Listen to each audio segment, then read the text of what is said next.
Hello students, आज की class में हम पढ़ेंगे आहार नियोजन। आहार नियोजन का अर्थ जानेंगे और हम जानेंगे आहार नियोजन को प्रभावित करने वाले कारक कौन कौन से। आखिर हमें क्यों आहार नियोजन की आवश्यकता पड़ी कि आहार नियोजन किया जाए, आहार नियोजन के क्या क्या लाभ होते हैं, आइए जानते हैं। आहार आयोजन का अर्थ है उपलब्ध सामग्री के द्वारा परिवार के सभी सदस्यों की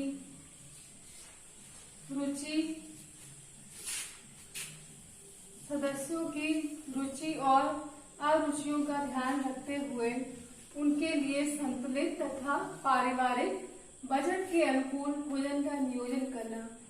आहार आयोजन क्या है कि जितने की हमारे पास उपलब्ध सामग्री है, परिवार में जितनी उपलब्ध सामग्री है उसके अंतर्गत परिवार के सभी सदस्यों की रुचि और अरुचि का ध्यान, यानी कि परिवार के जितने सदस्य हैं उनकी क्या क्या रुचि है, अरुचि है, वो खाने में क्या पसंद करते हैं, उनको खाने में क्या पसंद नहीं है, इन सब बातों का ध्यान हम आहार आयोजन बनाते समय रखते हुए उनके संतुलित तथा पारिवारिक बजट और उनके लिए क्या क्या संतुलित भोजन है जिससे कि जिस आहार को ग्रहण करके उनको पोषण की प्राप्ति हो, तथा पारिवारिक बजट के अनुकूल भोजन का नियोजन।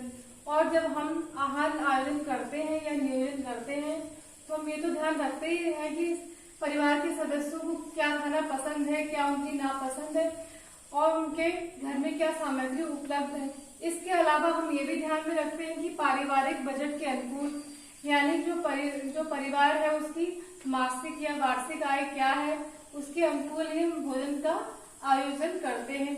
कि अगर ऐसा हो कि पारिवारिक जो आय है वो कम है और हमने ऐसे आहार आयोजन कर रखा है जिसमें क्या है बजट बाहर चला जाता है, तो इसके लिए हम क्या करते हैं, पारिवारिक बजट को ध्यान में रखा जाता है कि बजट के अंदर ही आहार आयोजन किया जाए।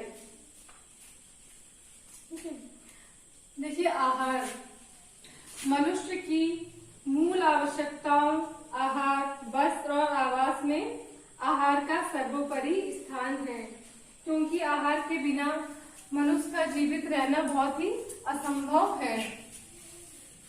उत्तम स्वास्थ्य के लिए पौष्टिक, सुरक्षित और सुपोषण या संतुलित आहार लेना बहुत ही ज्यादा आवश्यक होता है। परिवार के सभी सदस्यों की आहार के अलग अलग पसंद होती है, इसलिए हम क्या ध्यान में रखते हैं आहार आयोजन करते समय कि उचित आहार आयोजन के द्वारा परिवार के सभी सदस्यों की रुचि और अरुचि को ध्यान में रखकर संतुलित भोजन प्राप्त करवाया जा सके।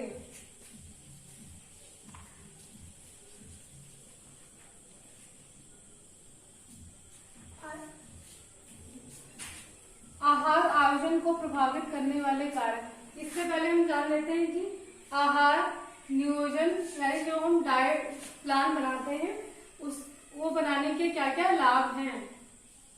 तो आहार आयोजन से परिवार के सभी सदस्यों को संतोष मिलता है तथा उनकी पोषण संबंधी सभी आवश्यकताएं की पूर्ति होती है। आहार नियोजन करने से गृहिणी का बहुत सारा समय बच जाता है, क्योंकि हमें पहले से ही पता रहता है कि क्या क्या बनाना है, किस सदस्य को क्या क्या खाना पसंद है और किस सदस्य की हेल्थ के लिए कौन सा फूड आवश्यक है। तो इसमें क्या होता है कि आहार आयोजन पहले से डाइट प्लान तैयार रहता है तो गृहिणी का समय बच जाता है। आहार आयोजन में सुबह या दोपहर की बची हुई वस्तुओं का उपयोग नवीन व्यंजन बनाने के हेतु किया जाता है। कि जैसे दोपहर में दाल बच गई तो हम उस दाल का क्या यूज कर सकते हैं, पराठे बना सकते हैं।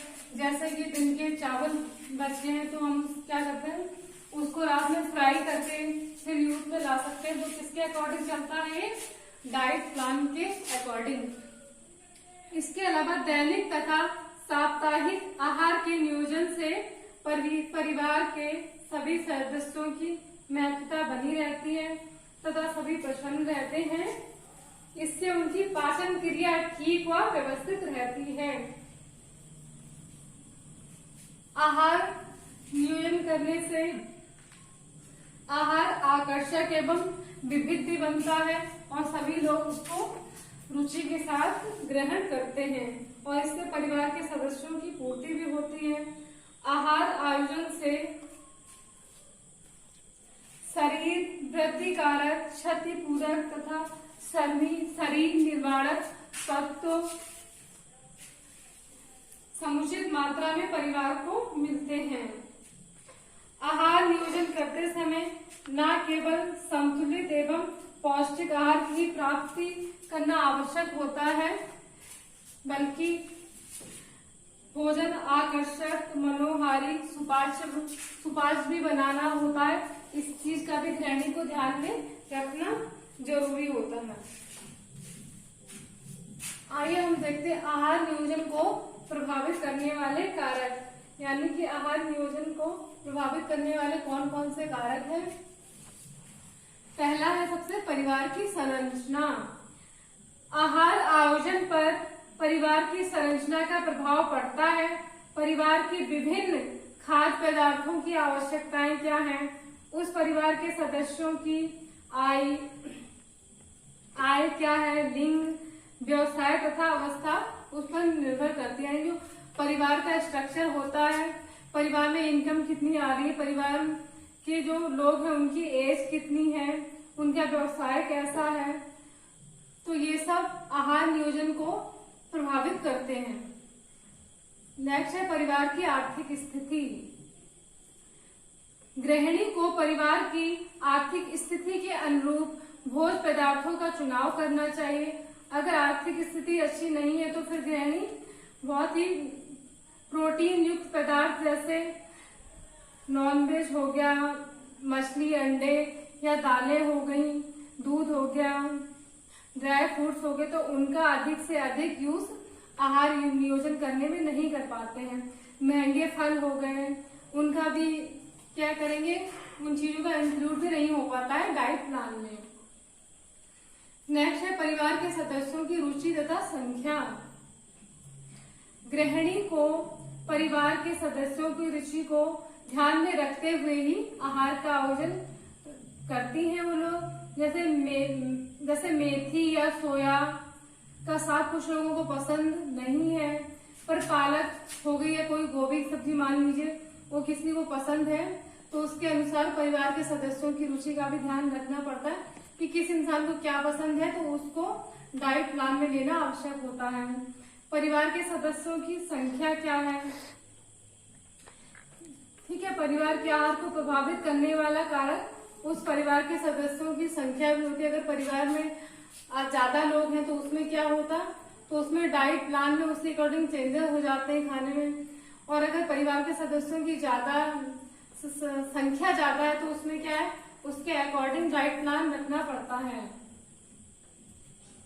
गृहिणी को आहार नियोजित करने से पूर्व सर्वप्रथम अपने परिवार के सदस्यों की संख्या को देख लेना चाहिए। नेक्स्ट है मौसमी फल सब्जियों का प्रयोग। दैनिक आहार आयोजन में मौसमी फल सब्जियों का ही प्रयोग करना चाहिए, क्योंकि उस विशेष मौसम में उनकी उपज अच्छी होती है तथा जो मौसमी फल होते हैं वो क्या होते हैं, सस्ते भी मिलते हैं।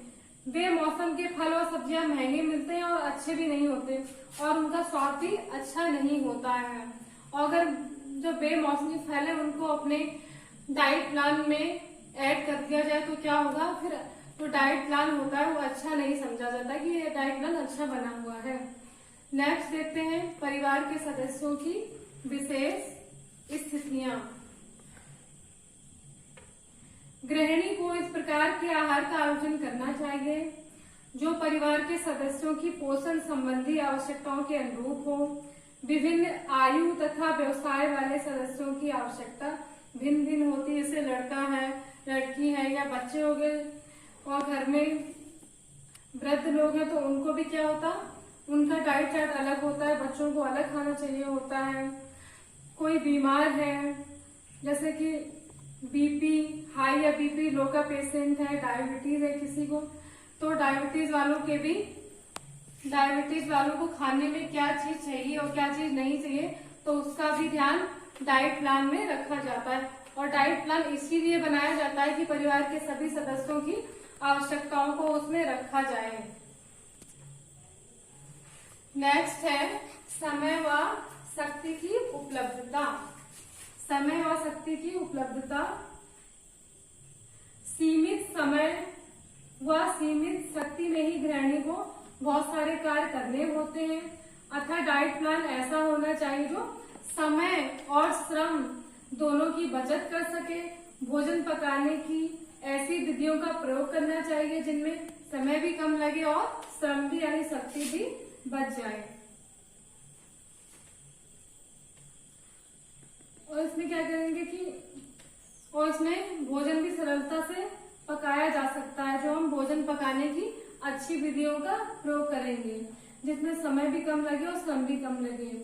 किसी दिन गृहिणी को जैसे घर से बाहर जाना पड़ता है, अधिक देर काम करना पड़ता है, तो उस टाइम क्या होता है कि वो थक जाती है और घर में आके इतने सारे काम नहीं कर पाती, तो वो क्या सोचेगी कि कम समय लगे और कम शक्ति लगे और उसमें से ही पूरी फैमिली के लिए ऐसा भोजन बनाया जा सके जो सब लोग आसानी से खा सके या रुचि पूर्वक खा सके। नेक्स्ट है विविधता। एक समय के भोज्य पदार्थों में विविधता होनी चाहिए, जैसे ब्रेकफास्ट है, लंच है, डिनर। ऐसा नहीं कि हमने तीनों में ही एक जैसे भोजन को रख लिया, तो इससे क्या होगा कि जो सदस्य होंगे उनको खाने में अच्छा नहीं लगेगा, रुचि नहीं आएगी और वो प्रसन्न भी नहीं आएंगे कि तीनों टाइम एक जैसा ही भोजन मिल रहा है। इसलिए डाइट प्लान करते समय ये बहुत ही इम्पोर्टेंट है कि खाने की विविधता को ध्यान में रखा जाए। तो भोज्य पदार्थों में विविधता होनी बहुत ही आवश्यक होती है। हर व्यंजन में दाल या आलू इसी प्रकार कोई एक ही सब्जी आदि का प्रयोग नहीं करना चाहिए।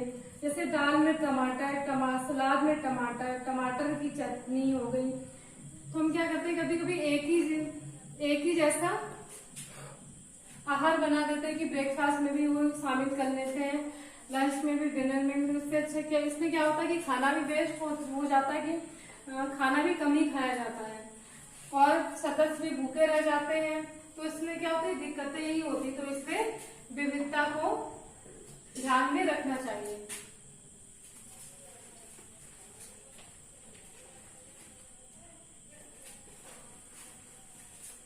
बॉडी के प्रकार, इसमें हम क्या देखेंगे, आहार नियोजन में बॉडी के प्रकार को भी ध्यान में रखा जाता है, यानी टाइप्स ऑफ बॉडी, जिसमें लिंग, आयु और शारीरिक आकार शामिल है। लिंग में आहार तालिका बनाते समय लिंग का ध्यान रखना आवश्यक होता है।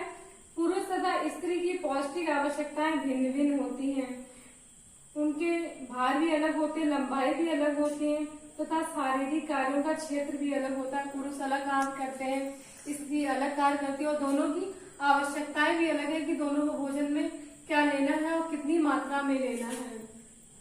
तो उसमें क्या है कि लिंग का बहुत ज्यादा प्रभाव पड़ता है। और जो स्त्रियां होती हैं पुरुषों की अपेक्षा उनको कम कैलोरी की आवश्यकता पड़ती है, यानी उनका डाइट प्लान कम ही रहता है। लेकिन जो पुरुष होते हैं उनको क्या होती है, आहार की ज्यादा आवश्यकता पड़ती है। तो आहार नियोजन में हम आयु को भी ध्यान में रखते हैं। नेक्स्ट आता है लिंग।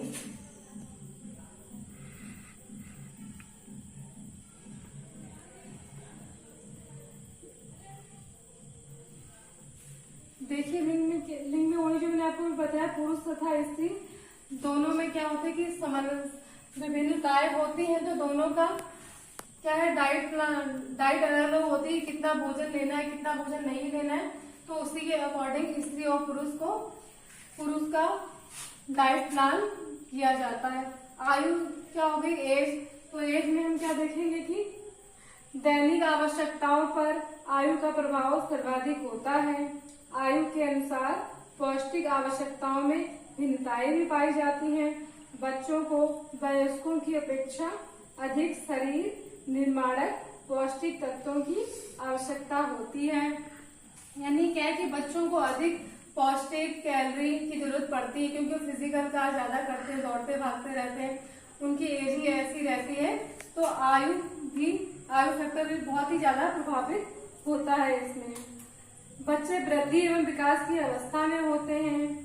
वयस्कों में वृद्धि एवं विकास का पूर्ण हो चुका होता है उनका विकास, तो इसमें क्या है, वयस्कों से अधिक बच्चों का ध्यान रखा जाता है।